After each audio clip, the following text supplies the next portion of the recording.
I am a 65-year-old Vietnam veteran, and I just discovered my wife and my best friend are plotting to kill me for my money. But here is the twist. They have no idea I know, and I am about to turn their own plan against them. My name is Robert Mitchell, but everyone calls me Bob. I served 2 tours in Vietnam with the 101st Airborne. Came home in 70, one with a Purple Heart, shrapnel still lodged near my spine, and a heart condition that has been my shadow for 30 years. My wife Barbara and I have been married for 38 years. We built our life in the outskirts of Waco, Texas, a modest ranch-style home on 5 acres. Nothing fancy, but it is ours. Or so I thought. Dave Harrison was my brother-in-arms. We survived firefights in the Mekong Delta, watched friends die, pulled each other out of hell more times than I can count. For 42 years, Dave has been closer to me than my own blood. We barbecue every Sunday, watch Cowboys games, share a bottle of bourbon when the nightmares get bad. But 3 days ago, I drove to Dave's ranch to drop off some fence posts he needed. And that is when I saw it. Barbara's white Honda Accord parked behind his barn, hidden from the road. My heart, the same heart that is supposed to kill me soon, started pounding like incoming mortar fire. What the hell was my wife doing at Dave's place in the middle of a Tuesday afternoon? I should have knocked on the door. I should have done 100 different things. But I am a recon guy, old habits die hard. I parked my truck down the road, cut through the mesquite trees, and approached Dave's house from the back. The Texas sun was brutal, sweat dripping down my temples, but I barely felt it. All I could hear was the blood rushing in my ears and the distant sound of voices coming from Dave's open kitchen window. I crouched below the window frame, pressed my back against the sun, baked wood siding, and listened. Barbara's voice cut through first, sharp and impatient. "Dave, we can't keep waiting. He is not getting any younger, and neither are we." My stomach dropped. Dave's response was low, almost casual. "I know, Barb, but we gotta be smart about this. If we rush it, people will ask questions. People will ask questions about what?" Barbara sighed, a sound I'd heard 1,000 times over breakfast, over bills, over the mundane rhythm of married life. But this sigh was different. Exasperated. Conspiratorial. "I've been playing the dutiful wife for 38 years, Dave. I am done. I want that life we talked about. The condo in Galveston. The boat. Traveling without him, clinging to me like some broken old man." The words hit me like a gut punch. Broken old man. That is what I was to her. After 38 years, after building a life together, after holding her hand through 2 miscarriages and her mother's funeral, I was just a broken old man standing between her and some fantasy life with my best friend. Dave chuckled, actually chuckled. "You've earned it, babe. Hell, we both have. 42 years I've watched him play the hero, the big war vet everyone respects. Meanwhile, I am the sidekick, the backup. Not anymore. Backup, I saved his life in Cu Chi. I carried him 3 miles with a bullet in his leg. I stood as best man at his wedding. I helped him bury his son." Barbara's voice dropped lower, and I had to strain to hear. "So we stick to the plan. The medication." My breath caught. Dave's chair scraped against the floor. "Yeah. I did some research. His cardiologist has him on a beta blocker, right?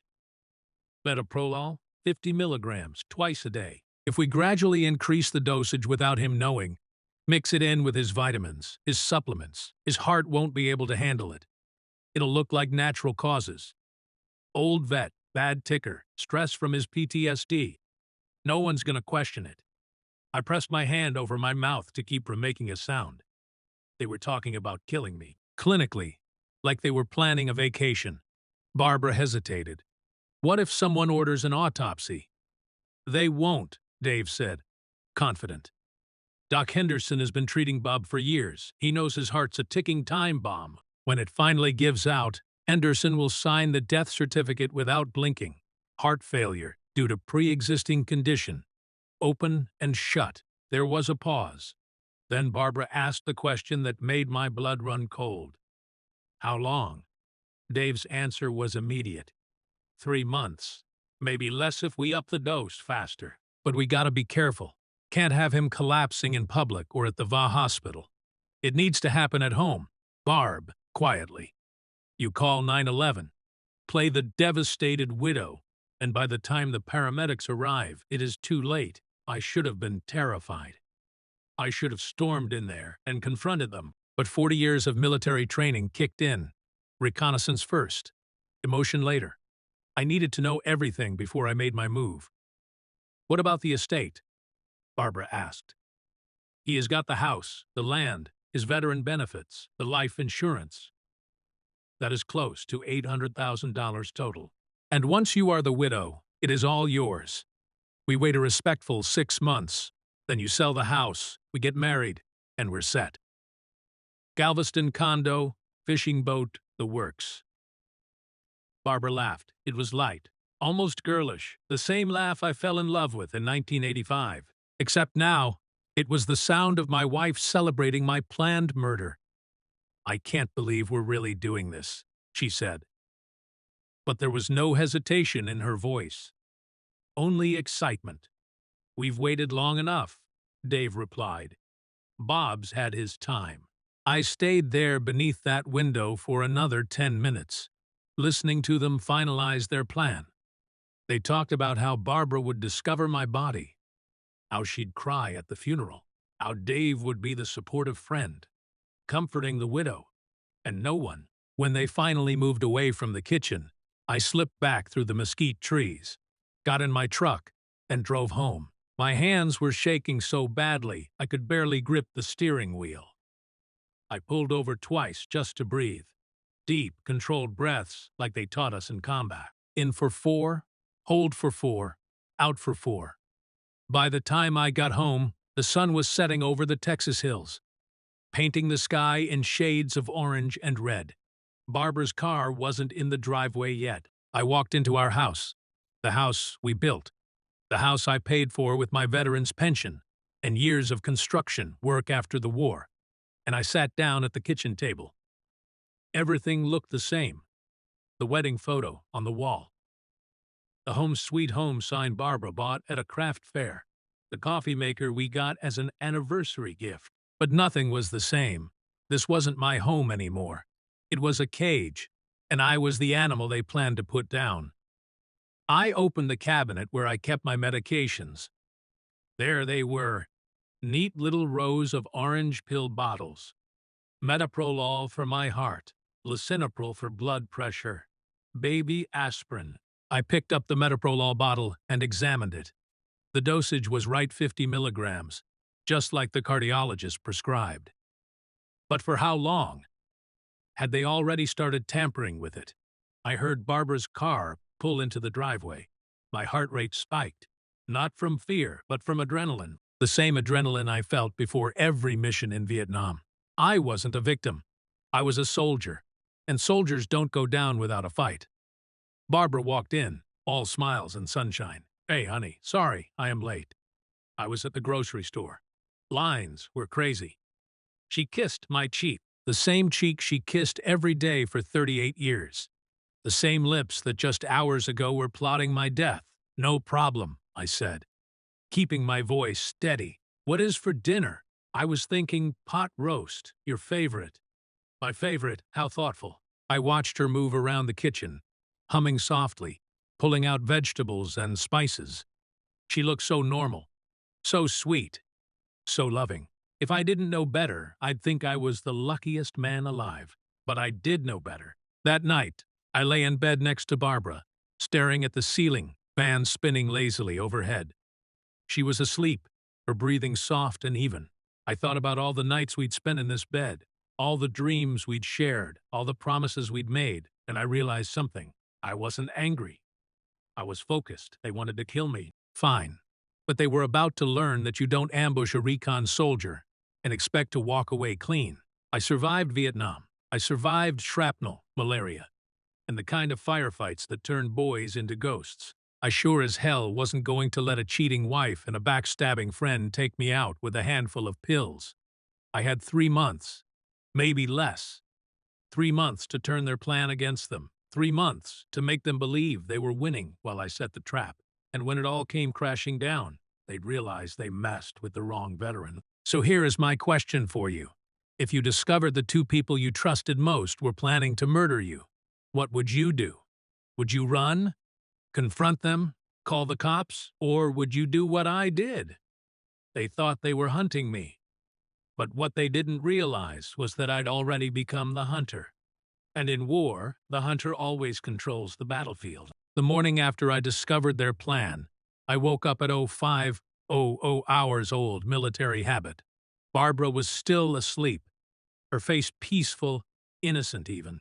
I watched her for a moment, wondering how someone could sleep so soundly while planning murder. Then again, I got up, made coffee, and sat at the kitchen table with a notepad. If they were going to play this game, I needed to document everything. Every conversation, every suspicious moment, every piece of evidence that would bury them when the time came. First, rule of combat. Know your enemy. I started writing down what I knew. They planned to increase my heart medication gradually timeline. 3 months. Maybe less method. Mix extra pills into my vitamins and supplements. Motive. $800,000 plus estate, house, land, life insurance, Virginia benefits endgame. Barbara marries Dave after respectful, waiting period. Second rule of combat. Control the intelligence. If they were tampering with my medication, I needed to know when and how. I went to the bathroom cabinet and took out all my pill bottles. Using my phone, I photographed each bottle. The labels, the pill counts, everything. Then I marked each bottle with a tiny scratch on the back label. Invisible unless you knew to look for it. If they switched bottles, I'd know. Next, I set up something they'd never expect from a broken old man, surveillance. I drove to Best Buy in Waco and bought 3 small wireless cameras, the kind people use for home security. The young kid at the counter, probably 20 years old with a nose ring and a bored expression, barely looked up when I asked how they worked. Pretty simple, dude, he said, snapping his gum.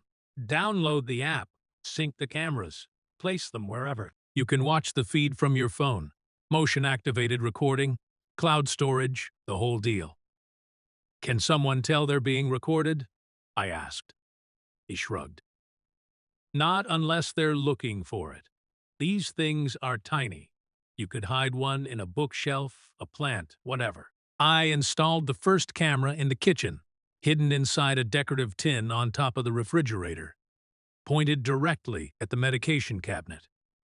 The second went in our bedroom, tucked behind a framed photo on the dresser. The third I saved for later. By the time Barbara came home from her book club that afternoon, right, I was watching live footage on my phone from the garage. I saw her walk into the kitchen, pour herself a glass of wine, and check her phone. She texted someone, probably Dave, and smiled at the response. Let the games begin. For the next 2 weeks, I played the role of oblivious husband perfectly. I took my pills like clockwork, thanked Barbara for her concern. When she reminded me about my medication, and even invited Dave over for Sunday barbecue like nothing was wrong. Watching them interact was surreal. They were good, really good. Dave clapped me on the back, called me brother, told old war stories, like we were still the same guys who humped through rice paddies together. Barbara played the devoted wife, bringing us beers, laughing at our jokes, kissing my forehead when she thought I wasn't paying attention. But I was paying attention to everything. The way Dave's hand lingered on Barbara's lower back when he thought I wasn't looking. The way she leaned into him, just slightly, when she passed him a plate. The secret smiles. The coded language. How has your heart been, Bob? Dave asked casually, flipping burgers on the grill. Same as always, I said, taking a sip of Lone Star. Doc says I am doing fine, as long as I take my meds. That is good, brother. Real good. You gotta take care of yourself. Oh, I am taking care of myself, all right. Haven't missed a single dose. Dave raised his beer. That is what I like to hear. To good health. We clinked bottles. I watched them over the rim of my beer, their faces lit by the Texas sunset. and thought, you have no idea what is coming. On day 16, the camera in the kitchen caught something. It was 2:47 p.m. I was at the VIA hospital for a routine checkup. Ironic, considering my wife was trying to make sure I'd need more than a checkup soon. Barbara came home early. I watched the footage later that night, my phone screen glowing in the dark garage. She walked straight to the medication cabinet, glanced around nervously. Stupid. Barbara. Real stupid. And pulled out my metoprolol bottle. Then she reached into her purse and took out an identical bottle. She unscrewed both caps, dumped my pills into a Ziploc bag, and refilled my bottle with pills from her stash. My heart, the same heart she was trying to stop, pounded with rage and vindication. I had her. On camera. Tampering with medication. That is felony assault with intent to cause bodily harm, possibly attempted murder, depending on how a prosecutor wanted to play it. But I didn't call the cops. Not yet. Because the footage revealed something else. Something that made me rethink my entire strategy. After Barbara switched the pills, she made a phone call. I couldn't hear what she was saying. Mental note, should have bought cameras with audio. But I could read her body language. She was upset. Anxious. She kept running her hand through her hair, pacing the kitchen, her face tight with stress. Then she grabbed her keys and left. 20 minutes later, my phone buzzed with a motion alert from the bedroom camera. I pulled up the feed and watched Barbara come back into the house. But she wasn't alone. Dave was with her. They went straight to the bedroom. My bedroom, I watched them sit on the edge of my bed, the bed I'd shared with Barbara for 38 years, and I saw something I didn't expect. Barbara was crying. Dave had his arm around her, rubbing her back, talking to her in low tones I couldn't hear. She shook her head, wiping her eyes, clearly upset about something. Dave pulled her closer, kissed her forehead, and then, this is where it got interesting. He pulled out a pill bottle from his pocket. Not a prescription bottle, a regular vitamin bottle. He opened it, shook out 2 pills, and handed them to Barbara. She hesitated, then took them dry, swallowing hard. Dave watched her carefully, then nodded, seeming satisfied. What the hell was that about? Barbara leaned against Dave's chest, and they sat there for a long time. Eventually, she pulled away, fixed her makeup, and they both left the bedroom. I watched them walk to the front door, exchange a brief kiss, and then Dave was gone. I sat in the garage, staring at my phone, trying to piece together what I'd just seen. Barbara was upset. Dave was medicating her, comforting her. Was she having second thoughts about killing me? Or was there another layer to this whole thing I hadn't seen yet?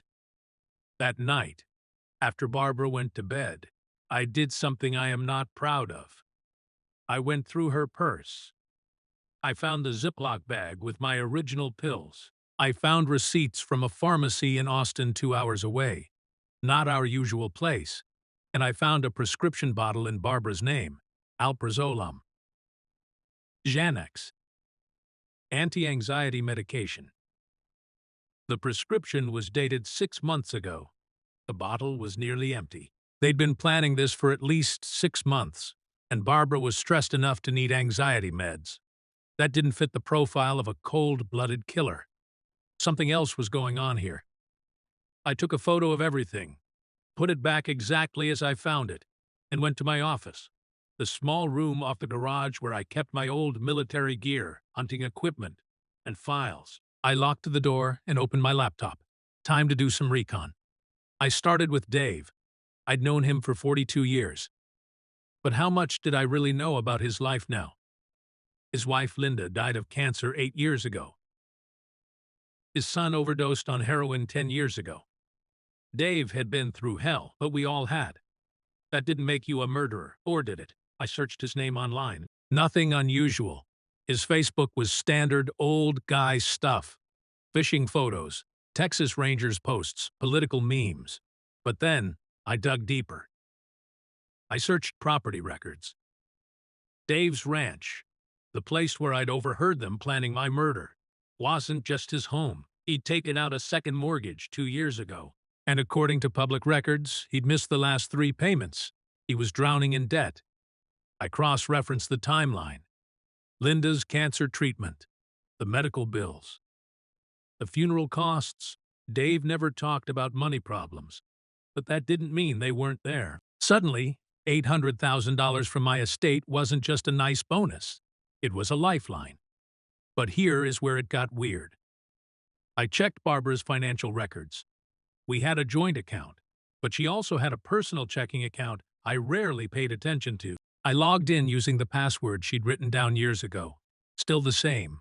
Thank God for creature of habit. My blood ran cold. Over the past 6 months, Barbara had been making regular deposits.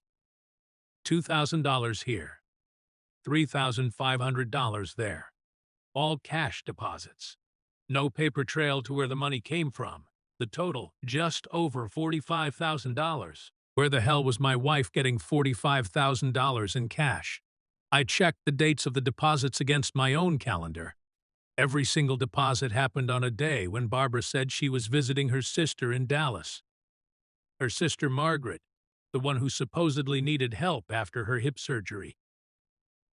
I called Margaret. It was late, but she answered on the third ring. Bob, is everything okay? It is almost 11. Hey, Marg? Yeah, everything's fine. I just wanted to check on you. How is the hip? There was a pause. My hip, Bob? What are you talking about? I haven't had any surgery. My stomach dropped. You haven't. Number, I am fine. Is Barbara okay? Did she tell you I had surgery? I forced a laugh. My mistake. Must have gotten my wires crossed. You know how it is at my age. You sure you are? All right, Bob. Yeah. Go back to sleep, Marg. Sorry to bother you. I hung up and stared at the phone. Barbara had been lying about visiting her sister. She'd been going somewhere else. Somewhere that paid her $45,000 in cash over 6 months. And suddenly, I realized I didn't know my wife at all. The next morning, I followed her. She left the house at 9 a.m., told me she was going to get her hair done at the salon in Waco. I watched her white Honda pull out of the driveway, waited 5 minutes, then got in my truck and followed at a distance. She didn't go to Waco. She drove east, toward Austin, just like I suspected. I stayed 3 cars back, my hands gripping the steering wheel so tight my knuckles turned white. The Texas highway stretched out ahead, flat and endless, heat shimmering off the asphalt. My truck's ASAC was busted, so I drove with the windows down, hot wind whipping through the cab, carrying the smell of sun-baked earth and diesel fuel. 2 hours later, Barbara pulled into a parking lot in a sketchy part of East Austin, the kind of neighborhood where pawn shops and check-cashing places outnumber everything else. She parked, checked her phone, and walked into a building with blacked-out windows and a neon sign that read, Lone Star Poker Club, a poker club. I parked across the street and watched. She was inside for 4 hours. When she came out, she was smiling. Not the fake smile she gave me, but a real, genuine smile. The kind of smile she used to give me 30 years ago. She drove home. So did I, staying far enough back that she'd never spot me. That evening, over dinner, I tested her. How was the salon? I asked, cutting into my steak. Oh, it was great, Barbara said, twirling spaghetti on her fork. Cindy did a wonderful job. I told her to take a little more off the sides this time. I nodded. Looks nice. Thank you, honey. I took a sip of water. You know, I was thinking. We should take a trip soon. Get out of town for a bit. Maybe Dallas. We could visit your sister. Barbara's fork stopped mid-air, just for a second. Margaret, yay. See how she is doing after her surgery? Barbara's eyes flickered just a micro-expression, but I caught it. Oh, she is doing much better, actually. Probably doesn't need visitors right now. She has been pretty tired. Right, of course. We ate in silence for a moment. Then Barbara reached across the table and squeezed my hand. You are so thoughtful, Bob. Always thinking of others. I squeezed back. That is what partners do, right? Look out for each other. She smiled, Always. Liar. I couldn't let it go. I needed to know what Barbara was doing at that poker club. So I called an old Army buddy, Marcus Webb, former intelligence officer, now a private investigator in Houston. Bob Mitchell, Marcus said when he answered. Damn, brother. It has been, what, 10 years, something like that. Listen, Mark, I need a favor, and it needs to stay quiet. I told him about the poker club, gave him the address, asked him to dig into what kind of operation they were running. 2 days later, Marcus called me back. Bob, your wife's not just playing poker. She is dealing. My mouth went dry. Dealing cards. No, man. Dealing drugs. That club's a front. They run high-stakes poker games in the back, sure. But the real money's in prescription pills. Oxy, Xanax, Adderall, whatever people want. Your wife's been working as a dealer for at least 6 months. She moves product to players, takes a cut, and gets paid in cash. I couldn't breathe. Bob, you there? Yeah, I croaked. Yeah, I am here. There is more. The guy who runs the operation. His name's Rick Salazar, and he has got ties to some nasty people. Cartels, organized crime. If your wife's involved with him, she is in deep. I thanked Marcus, hung up, and sat in my truck in the driveway for an hour. Barbara wasn't just planning to kill me. She was a drug dealer. She was working for criminals. And she'd been living this double life for months, maybe longer, while I slept next to her every night, completely oblivious. It all started to make sense. The anxiety medication, the stress, the $45,000 in cash. Barbara wasn't some cold-blooded mastermind. She was desperate. She'd gotten herself tangled up with dangerous people, probably needed money fast, and saw my estate as the way out. Dave was just the escape plan. The romantic fantasy she'd convinced herself was love. But here is the thing about desperate people. They make mistakes. And Barbara was about to make a big one, because now I knew the real plan, and I was going to use it to destroy them both. That night, I took out the third camera, the one I'd been saving, and I placed it somewhere they'd never think to look, inside Dave's truck. I drove to his ranch at 3 a.m., used my old lockpick set, another skill from my Army days, and installed the camera under his dashboard. It had a clear view of the driver's seat and passenger seat. If Dave and Barbara were meeting up, planning, talking, I'd hear every word. And 2 days later, I hit the jackpot. The camera caught them in Dave's truck, parked at a rest, stop off Highway 6. Barbara. Rick's getting impatient. He wants his money. Dave, how much do you owe him? Barbara, $60,000. I thought I could win it back at the tables, but I keep losing. Dave, if I don't pay him, Dave, he'll kill you. I know. Barbara crying. I am so scared. I didn't know it would get this bad. I just needed extra money after Bob's medical bills started piling up, and Rick said dealing was easy cash. And now, Dave, hey, look at me. We're gonna fix this. When Bob's gone, you'll have the life insurance money. We pay off Rick, and we're free. You and me, just like we planned. Barbara, what if it doesn't work? What if someone figures it out? Dave, no one's gonna figure it out. Bob trusts me. Hell, he trusts both of us. He is clueless, Barb. Always has been. Barbara, I feel so guilty sometimes. He is not a bad man. Dave, he is a dead man walking anyway. That heart of his. It is a miracle it has lasted this long. We're just speeding up the inevitable. Barbara, long pause. You really think we can pull this off? Dave, I know we can. They kissed. The camera caught everything. I watched the footage 3 times. My jaw clenched so tight. I thought my teeth would crack. Clueless. He called me clueless. The next day, I made my move. I called my lawyer, Jim Patterson, an old grunt from my unit who'd gone to law school on the G-bill. I told him everything. Showed him the footage, the photos. The financial records. Marcus's report on the drug operation. Jim leaned back in his chair, whistling low. Bob, this is attempted murder, drug trafficking, conspiracy, fraud. Barbara's looking at 20 years minimum. Dave, too. Good, I said. But I don't want them arrested yet. Jim frowned. Why not? Because I want them to think they've won. I want them to believe I am dead, and then I want to watch their world fall apart. Jim grinned.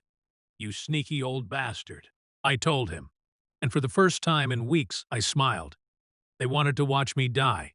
Instead, they were about to watch their entire lives collapse. And I had a front row seat to the greatest show of my life. The plan was simple, elegant, and utterly devastating. Jim Patterson and I spent 3 days choreographing every detail like a military operation, because that is exactly what it was. An operation with precision timing, multiple moving parts, and zero room for error. Target, Barbara Mitchell and Dave Harrison. Objective, total destruction. Collateral damage, their freedom, their future, and their fantasy. Here is how it would go down. Phase 1. I would fake a heart attack at home. Barbara would call 911, play the panicked wife, exactly like they'd planned. Except the paramedics responding would be real imps. But they'd be briefed ahead of time by Jim in the local Dawes office, who I'd brought into the loop with all my evidence. Phase 2, I'd be pronounced dead at the scene. Not really dead, of course, just clinically deceased, long enough for Barbara to get her Oscar moment and for Dave to hear the news and think they'd actually pulled it off. Phase 3, while they celebrated their success and started moving money around. The FBI, yes, the FBI. Because drug trafficking across state lines is federal jurisdiction, would be watching their every move, every phone call, every text message, every bank transaction, building an airtight case that would bury them both. Phase 4, the resurrection. Just when they thought they were home free, just when Barbara started planning her new life with Dave and spending my life insurance money, I'd come back from the dead. Well, not literally, but legally, and I'd be standing there in that courtroom, very much alive, watching them get arrested for attempted murder, conspiracy to commit murder, and federal drug trafficking charges. Jim called it the most beautifully vindictive plan he'd ever seen. I called it justice with a side of poetic irony. But there was one thing I needed to do first, something personal, something that had nothing to do with the law and everything to do with closure.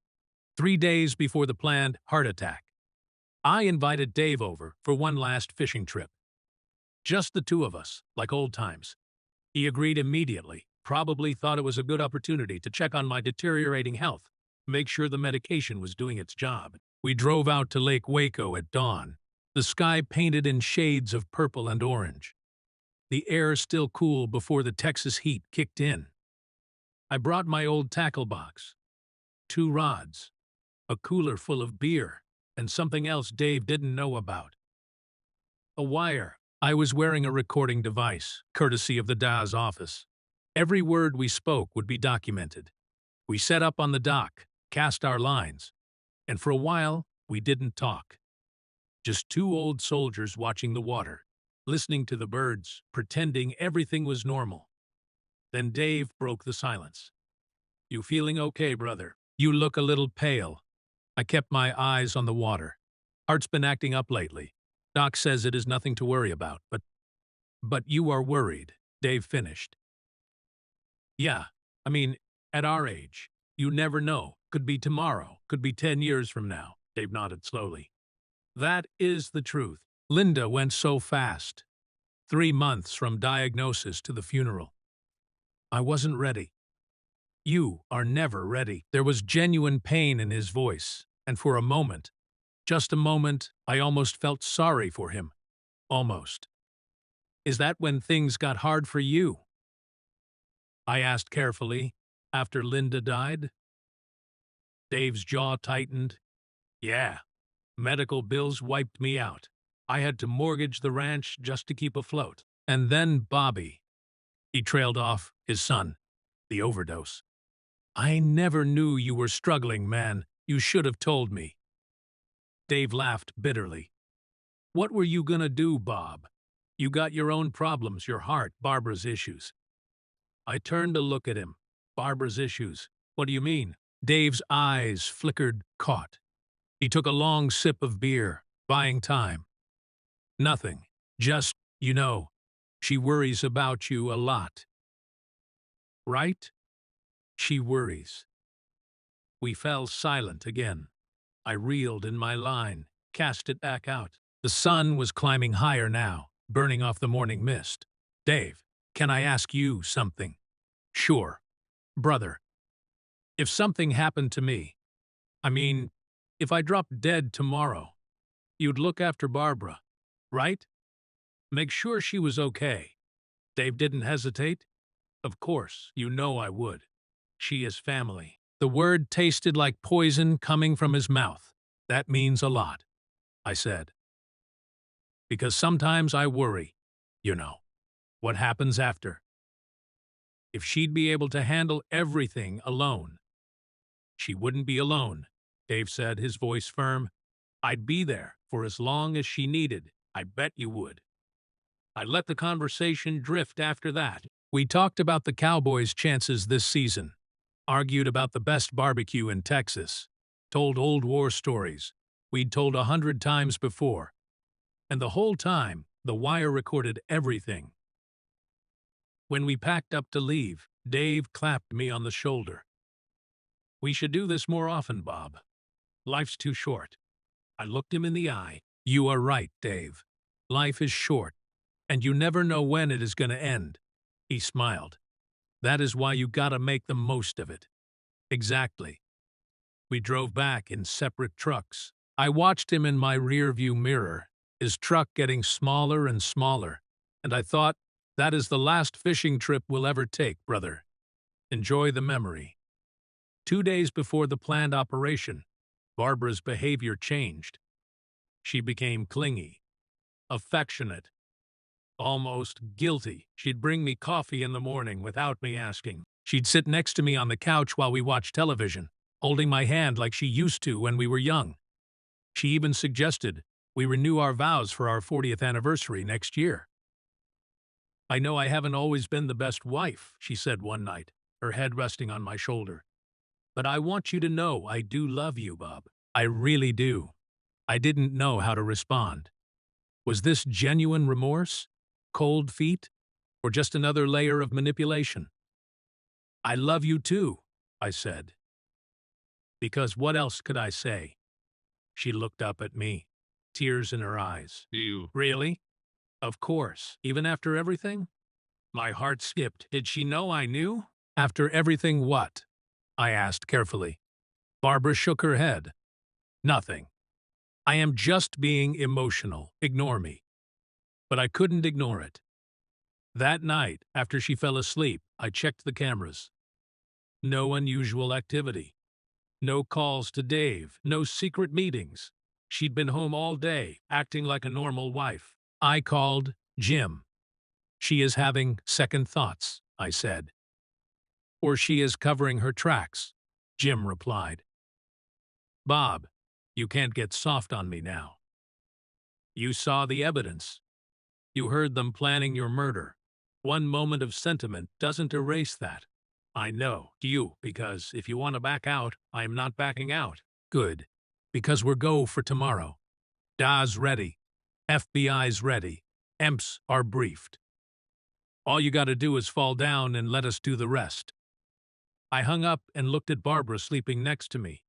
In the dim light from the alarm clock, she looked younger, vulnerable. Like the woman I married in 1987, the one who promised to love me in sickness and in health, till death do us part. Well, Barbara, tomorrow, death is gonna do us part. Just not the way you planned. Day of operation. 8:00 hours, I woke up.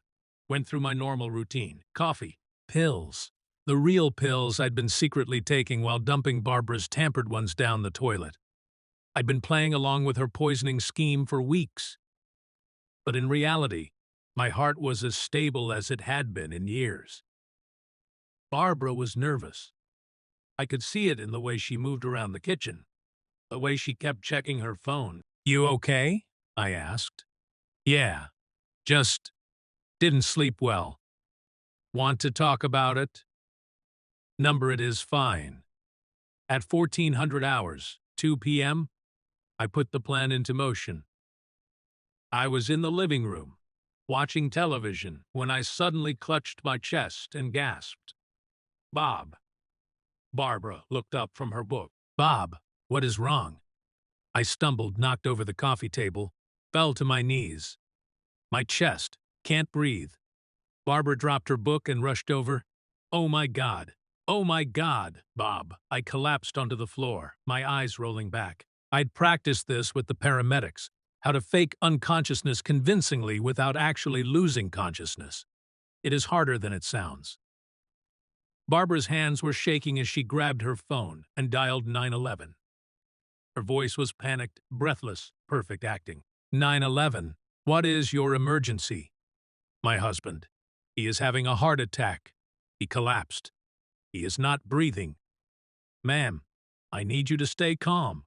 What is your address?" Barbara rattled off our address. The dispatcher kept her on the line, walking her through CPR steps. Barbara pressed on my chest, giving me compressions, and I could hear her crying. "Don't leave me, Bob. Please don't leave me." Oscar-worthy, Barbara, truly. The ambulance arrived in 8 minutes. 2 paramedics rushed in. Mike and Carlos both briefed on the operation. They went through the motions, checking my pulse, hooking me up to a portable ECMO, loading me onto a stretcher. "Ma'am, we need to get him to the hospital immediately," Mike said, his face grave. Barbara rode in the ambulance with me, holding my hand the whole way.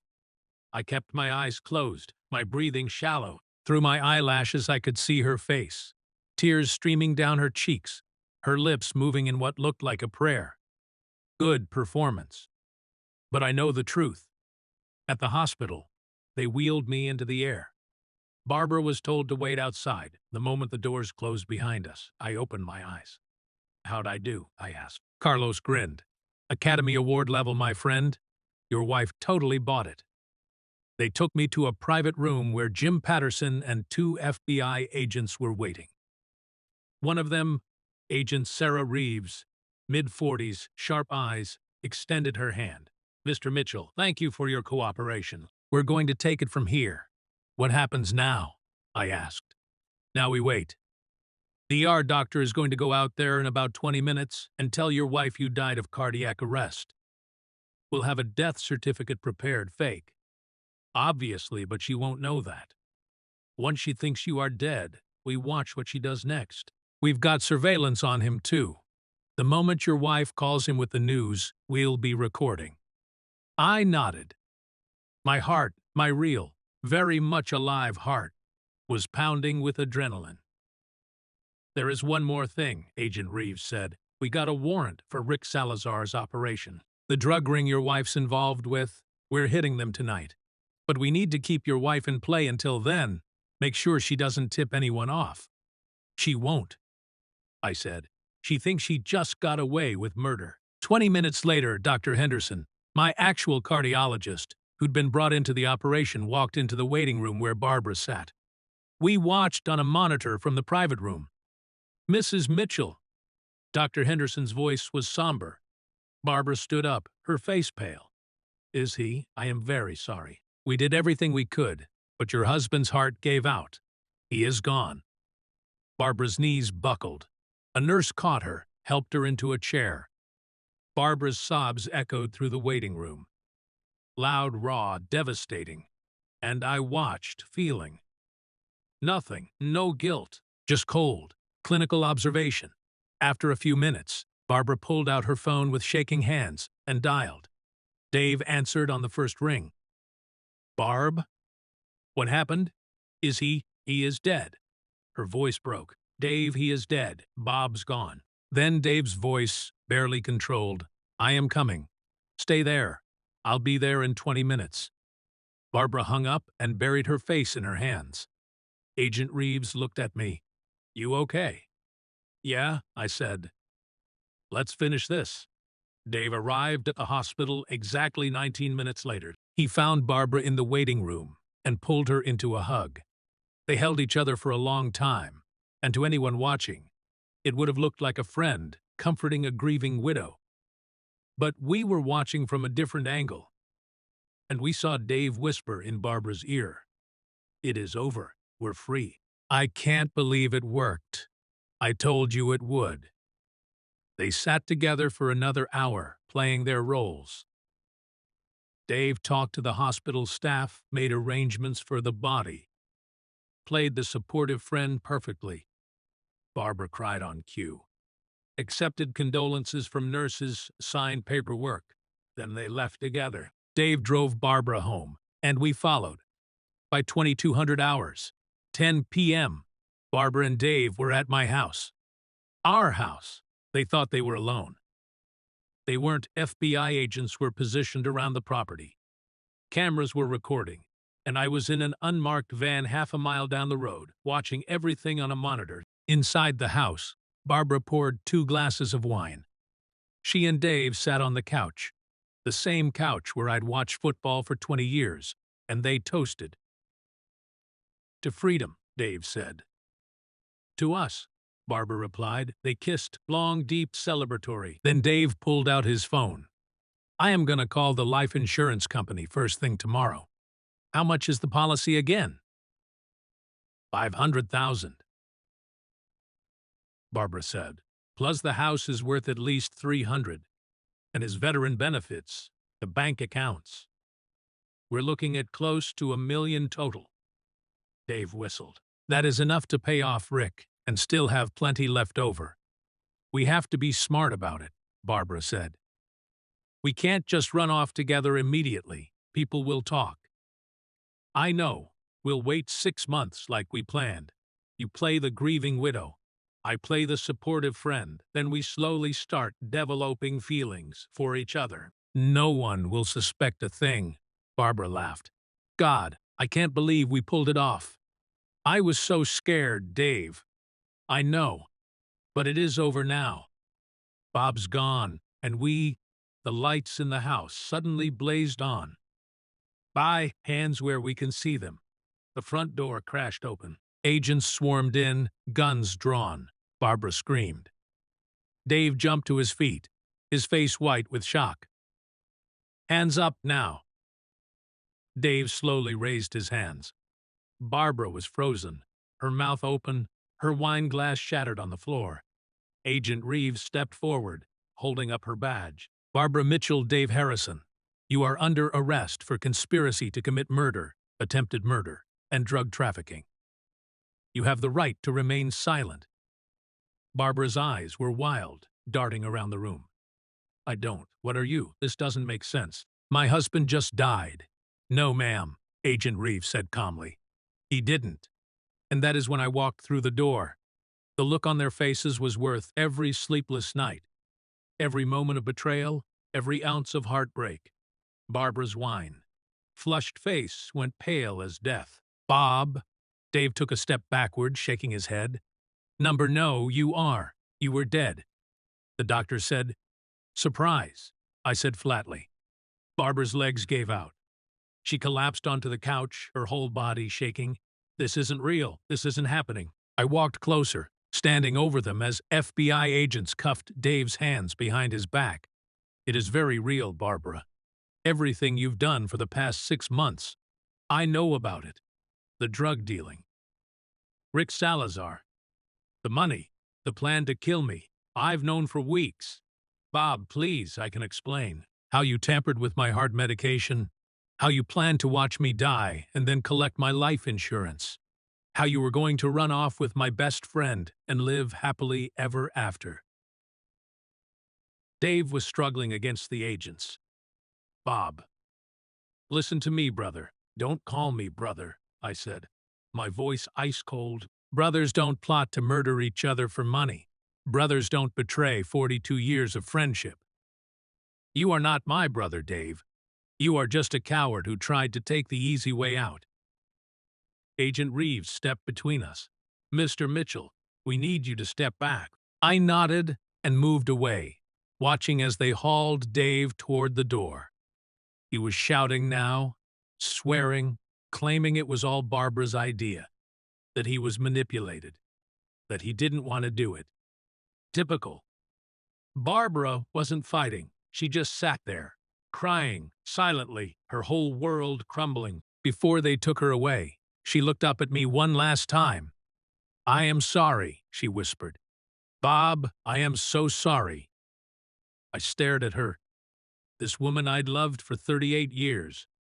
This woman who'd shared my bed and my life and my dreams, and I felt nothing. "So am I said. "Goodbye, Barbara." They cuffed her and let her out. I watched through the window as they put her and Dave into separate FBI vehicles. Red and blue lights flashed across the front lawn. Neighbors were gathering, whispering, pointing. Agent Reeves approached me. "We hit Rick Salazar's operation an hour ago. Got him and 6 others. Your wife's cooperation could reduce her sentence. But even with a plea deal, she is looking at 15 to 20 years. And Dave? Same. Maybe more, since he was the one who researched the medication tampering." I nodded slowly. "Thank you, Agent Reeves. Thank you, Mr. Mitchell. Your evidence made this case. Without those recordings, the camera footage, the financial records, they might have actually gotten away with it." She left, and I was alone in my house. Our house, except it wasn't our house anymore.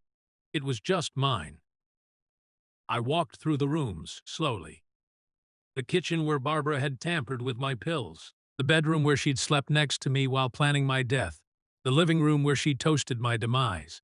Everything looked the same, but nothing would ever be the same again.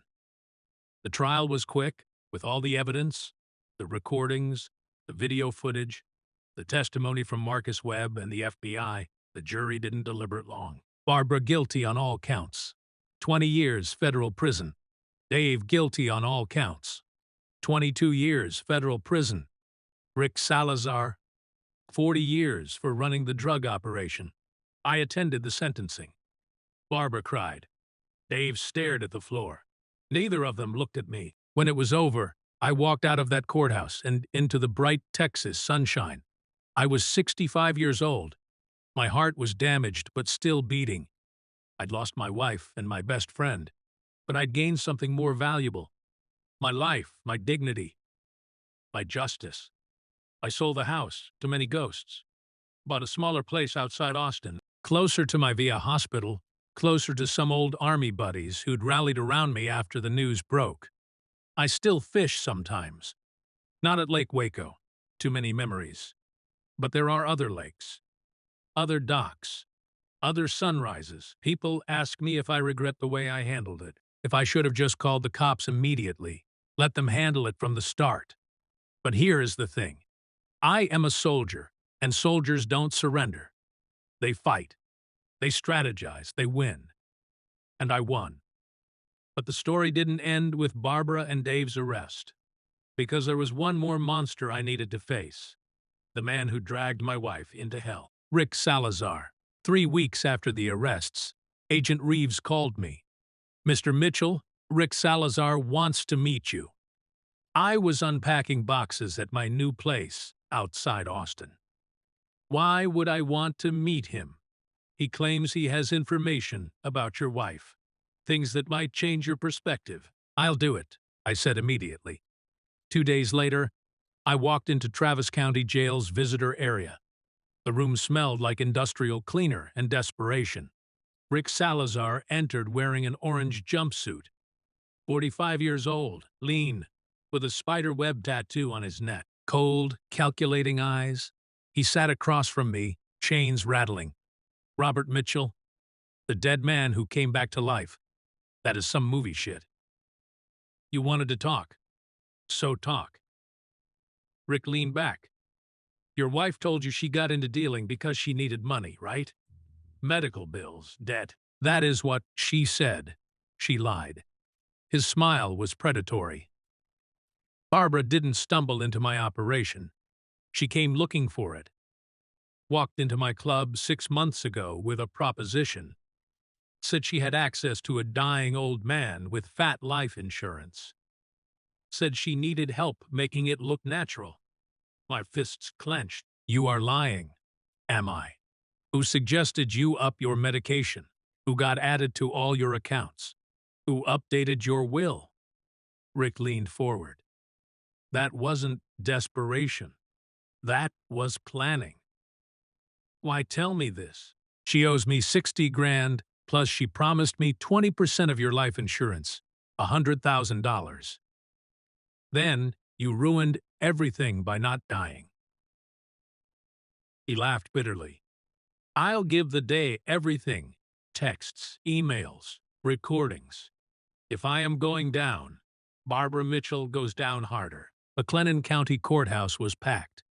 Media trucks lined the street. The case had made national news. Vietnam vet outsmarts wife's murder plot. I sat in the front row as the prosecution presented overwhelming evidence, footage, recordings, documents, testimony. But everything changed when Rick Salazar took the stand. Prosecutor Angela Ramirez approached carefully. Mr. Salazar, describe your first interaction with Barbara Mitchell. Rick looked directly at Barbara in her modest blue dress.